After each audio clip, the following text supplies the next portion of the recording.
I will now be reading out the resolution on the seminar of the Kashmir Black Day.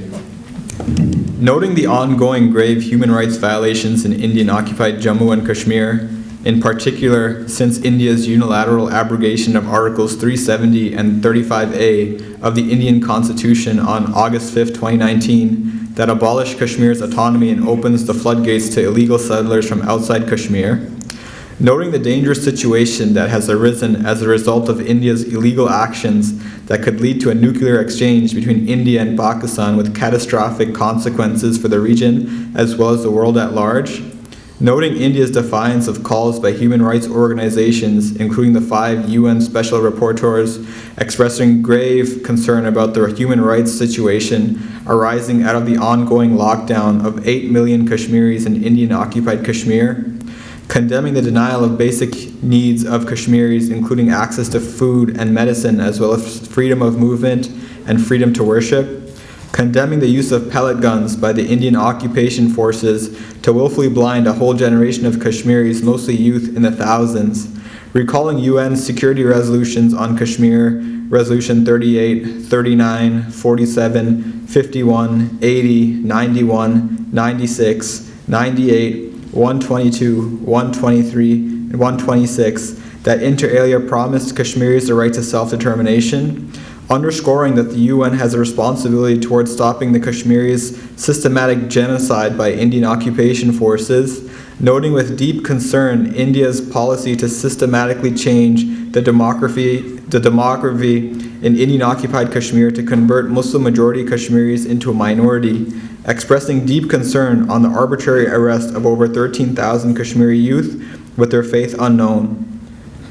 Recalling the massacres committed in Indian-occupied Kashmir by Indian occupation forces between 1990 and 2018, noting India's blatant violation of UNSC resolutions on Kashmir, the UN Charter, and international humanitarian laws. Whereas the human rights situation of the people of Jammu and Kashmir under Indian occupation continues to deteriorate, whereas the culture of impunity has continued as per June 14, 2018 and July 8, 2019 reports of the UN High Commissioner for Human Rights, whereas India maintains an occupation force of more than 900,000 troops in Jammu and Kashmir, the participants of this seminar organized by the Friends of Kashmir Canada therefore call on India to immediately lift the inhumane curfew on the 8 million Kashmiris, cease forthwith all human rights violation of the people of Jammu and Kashmir, restore forthwith Articles 370 and 35A so that the people of Kashmir have their autonomy restored, call on India to withdraw all of its troops, including armed constabulary, from Jammu and Kashmir, particularly from cities, towns, and villages, to enable resumption of normal life and create enabling environment for the plebiscite to be held under the auspices of the UN as enshrined in the UNSC resolutions on Kashmir.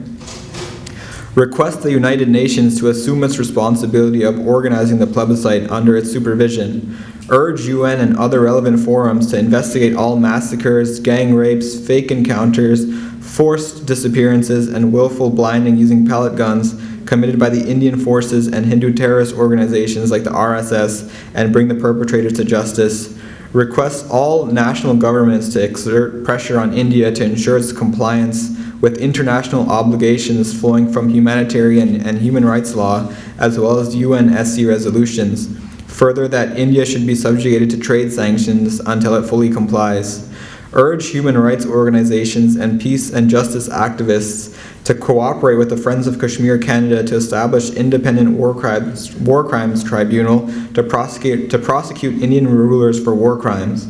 And lastly, resolve to remain engaged with the situation and continue to highlight the plight of Kashmiri people at all possible forums. All those who are in support of this resolution, please raise your hands. The motion carries. Thank you very much.